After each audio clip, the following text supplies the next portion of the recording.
यहाँ आपको बताएं कि लाहौर में अल्लामा इकबाल इंटरनेशनल एयरपोर्ट पर कस्टम हुकाम ने PIA की एयर होस्टेस को गैर मुल्की करेंसी स्मगलिंग करते रंगे हाथों गिरफ्तार कर लिया है।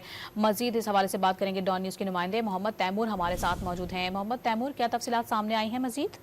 जी बिल्कुल, ये कौमी एयरलाइन की एयर होस्टेस हैं जो कि अमेरिकी डॉलर जो है वो और साथ ही सऊदी रियाल हैं वो लेकर बैरून मुल्क जो है वो जा रही थी, जिनको शक की बुनियाद पर रोका गया और उसके बाद उनसे बरामद किए गए अमेरिकी डॉलर और सऊदी रियाल जिनकी कीमत हजारों में है डॉलर में। तो उस हवाले से इनको जो है वो अभी अरेस्ट कर लिया गया है। शक की बुनियाद पर इनको रोका गया था और जहाँ से इनको उतारा गया है। इस हवाले से इनकी तलाशी ली गई, जिसकी वीडियो भी सामने आई है। तलाशी के दौरान इनसे जो है वो अमेरिकी डॉलर और सऊदी रियाल दोनों इनसे जो है वो बरामद हुए। इस हवाले से एयर होस्टेस को दुबई जाने वाली तमाम जो प्रवास थी उसे अपलोड किया गया। इसके साथ ही होस्टेस को इंदराज मुकदमा के बाद जो है वो मुतलका महकमे के सपोर्ट किया गया, जहाँ पे इनकी इंक्वायरी जो है वो चल रही है। जी बहुत शुक्रिया तैमूर आपका।